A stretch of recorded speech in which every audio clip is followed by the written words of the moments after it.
Hi అండి. Welcome to ఆశ్రిత vlogs. మా వారైతే నేను మట్టి పాత్ర తెస్తే నువ్వు అస్సలు వండట్లేవు, ఎప్పుడో ఒకసారి వండావు, మళ్ళీ మట్టి పాత్రలో వండవని నాతో గొడవ పెట్టుకున్నారండి. అందుకే నువ్వు నేను వండుతానని ఈసారి తెచ్చి మట్టి పాత్రలో వండానండి. అది ఎలా వండాలో నేను చూపిస్తానండి. ఇదివరకు వేరే రకంగా వండాను. చేపల కూరను చాలా రకాలుగా వండుతారు. ఇదివరకు నేను ఒకటి పోస్ట్ చేశాను, అది వేరే పద్ధతి, ఇది వేరే పద్ధతి. దానికోసం నేను ఇలా లైవ్ పీస్ తెమ్మన్నానండి మా వారిని. ఇలా లైవ్ పీస్ తీసుకొని కడిగించుకొని వచ్చారు. మేము చిన్నప్పుడైతే పల్లెటూరులో ఉన్నప్పుడైతే మా ఇంట్లోనే కడుక్కునే వాళ్ళం. ఇప్పుడంత వెసులుబాటు లేదు కాబట్టి వాళ్ళ మీదనే ఆధారపడి అక్కడే కడిగించుకోవాల్సి వస్తుందండి. మేమైతే ఇంట్లోనే కడుక్కునే వాళ్ళం, ఎన్ని కిలోల చేపలైనా. ఇలా వాళ్ళు నీట్గా బాగానే కడిగిచ్చారండి. అలా తెచ్చిన చేపలను నేను ఇలా నీట్గా ఉప్పు వేసి ఒక 2-3 సార్లు కడిగి పక్కకు పెట్టుకున్నానండి. ఇవి మొత్తం కిలో చేపలు, ఇవి రవ్వ చేపలండి. ఇలా నీట్గా కడుక్కోవాలి. ఇలా కడిగి నీళ్ళు లేకుండా తీసి పక్కకు మంచిగా ఆరబెట్టుకోవాలి. ఇప్పుడు దీన్ని వండటానికి ముందుగా ఒక లావాటి ఉల్లిగడ్డ తీసుకోవాలండి. అది బాగానే 150 గ్రాముల దాకా ఉన్నది ఉల్లిగడ్డ. దాన్ని ఇలా తీసుకొని మొత్తం ఇలా మంట మీద కాల్చుకోవాలి. ఇలా మొత్తం లోపల ఉడికిందాకా ఉడకాలండి, తిప్పి కాల్చుకోవాలి. ఇలా చూపిస్తున్న విధంగా పూర్తిగా కాల్చుకోవాలండి. మెత్తగా మొత్తం ఉడకాలి లోపల. ఇలా ఇటువైపు కూడా తిప్పాలి. ఇలా మొత్తం తిప్పి కాల్చుకొని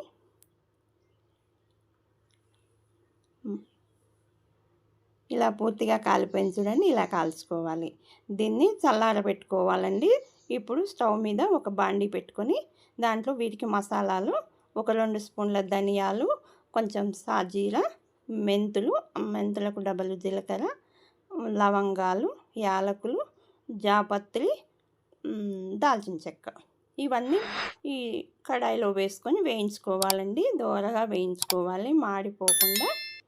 ఇలా అన్నీ దోరగా వేయించుకోవాలి, మాడిపోకుండా వేయించుకోవాలండి. ఈ మసాలాలు వేస్తే చేపల కూర చాలా టేస్టీగా ఉంటుందండి. ఇవి వేగిన తర్వాత తీసుకొని ఒక ప్లేట్లో పెట్టుకొని చల్లారబెట్టుకోవాలండి.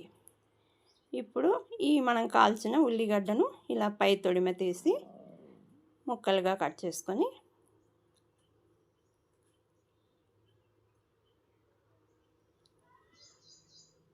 ఇలా ముక్కలుగా కట్ చేసుకొని ఇలా ఒక గ్రైండర్ గిన్నెలో వేసుకోవాలండి. ఇలా ఒక గ్రైండర్ గిన్నెలో వేసుకొని దీనికి సరిపోయే వెల్లుల్లి కూడా ఒక 2 గడ్డలు వెల్లుల్లిపాయలు ఇట్లా పొట్టు తీసి వేసుకోవాలి. ఒక 2 ఇంచుల అల్లం కూడా వేసుకోవాలి. ఇది కూడా అంత ఫ్రెష్గా నూరేస్తే బాగుంటుంది. మనం ఎప్పుడైనా కౌసుకూరలో అప్పటిదప్పుడే నూరు వేసుకుంటే టేస్టీగా ఉంటుందండి. ఇప్పుడు ఇలా గ్రైండ్ చేసుకోవాలి దీన్ని. దీన్ని తీసి పక్కకు పెట్టి నేను వేరు గిన్నెలు వాడానండి. మసాలా రుబ్బుకోవడానికి, అల్లం రుబ్బుకోవడానికి వేరుగా వాడాను. తడి దాంట్లో దంగదు కాబట్టి ఇది ఇంకో గిన్నెలో పోసుకొని ఇలా దీన్ని కూడా గ్రైండ్ చేసి పక్కకు పెట్టుకోవాలి. ఇలా పక్కకు పెట్టుకున్నాను చూడండి, మెత్తగా దంగింది. ఇలా మెత్తగా దంచుకోవాలి పొడి. ఇది మసాలా మెయిన్. ఇప్పుడు నేను మట్టి పాత్రలో వండుతున్నాను కాబట్టి మట్టి పాత్రలో మొదలు వెలిగించి పెట్టకూడదు, ఇలా నూనె పోయాలి. మొదలు ఆ పాత్రలో నేను 3 పావుల నూనె పోసి ఇప్పుడు స్టవ్ మీద పెట్టి స్టవ్ వెలిగించాను. ఇలాగే పాత్రను పెడితే మట్టి పాత్ర చిట్లిపోతుందండి.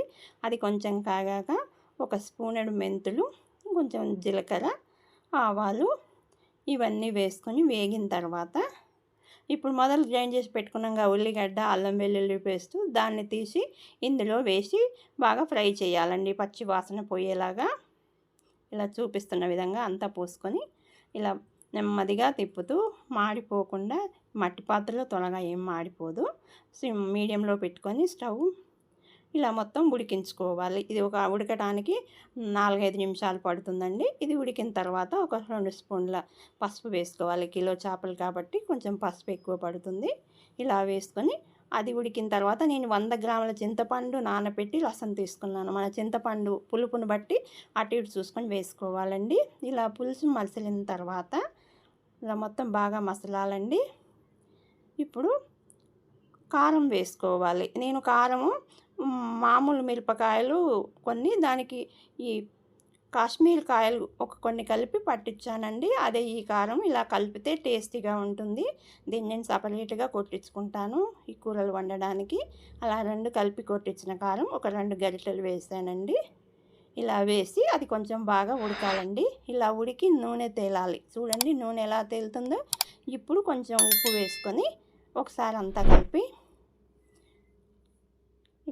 అంతా కలిపి ఇప్పుడు మనం కడిగి పెట్టుకున్న చేపలను ఇందులో వేసుకోవాలి. చేప ముక్కల్ని ఇలా ఒక్కొక్కటి చూపిస్తున్న విధంగా వేసుకోవాలి, మీద చిల్లకుండా. ఇది ఒక పద్ధతి అండి. ఇలా కూడా వండినా బాగుంటుంది కూర. ఇలా మొత్తం వేసుకొని ఇలా మొత్తం వేసుకున్నాక కొద్దిగా మనకు సరిపోయేంత ఎసరు, చేపలు మునిగేటట్టు పోయాలి. కొంచెం ఎసరు పడుతుంది. మట్టి పాత్రలో ఎసరు ఎక్కువ గుంజదండి. ఎక్కువ పోస్తే చేపల కూర లొడ అయిపోతుంది. నీళ్ళు ఎక్కువై నీళ్ళలో తీసినట్టే ఉంటుంది మొక్క. కాబట్టి కొంచెమే చూసుకొని పోసుకోవాలి. ఇలా ఉడికినాక ఒక 5 నిమిషాల తర్వాత మనం తయారు చేసి పెట్టుకున్న మసాలాను పోసి అది కొంచెం మొత్తం కలుపుకొని ఒక 10 నిమిషాల్లో కూర ఉడికిపోతుంది అనగా స్టవ్ బంద్ చేయాలి. మట్టి పాత్రలో వండితే ఇది మెయిన్ బాగా గుర్తుపెట్టుకోవాలండి. లేకపోతే మెత్తగా ఉడికి ముక్కలు చేతిలోకి రావు. కాబట్టి స్టవ్ పట్టేయాలంతే. కట్టేసి 10 నిమిషాల తర్వాత తీస్తే మనకు ఆ ముక్కలు ఉడికిపోతాయి, ఆ మసాలాలు అన్నీ. ఇది మెయిన్ గుర్తుపెట్టుకొని వండుకోవాలి చేపల కూరలో. చూడండి 10 నిమిషాల తర్వాత చూపిస్తున్నాను నేను. ఇంకా ఉడుకుతూనే ఉంది. స్టవ్ బంద్ చేసి 10 నిమిషాలు అయింది, అయినా ఉడుకుతూనే ఉంది. అలా ఉంటుంది అన్నట్టు మట్టి పాత్రలో చూసుకొని వండుకోవాలి.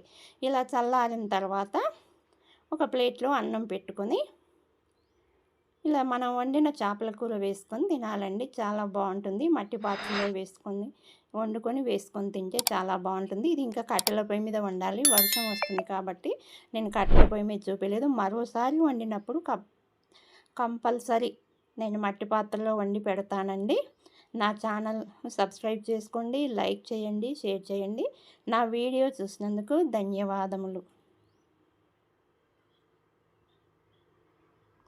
ఇలాగే అందరూ ఈ రకరకాలుగా వండుకొని తినాలండి. అన్ని రకాలుగా తింటే బాగుంటుంది. ఇది ఒక స్టైలు చేపల కూరలో. నేను ఇదివరకు ఒకటి ఇలాగే వండి వేరే స్టైల్లో వండి పోస్ట్ చేశానండి. ఇది ఒక రకం. ఇలా రకరకాలుగా వండుకుంటారండి.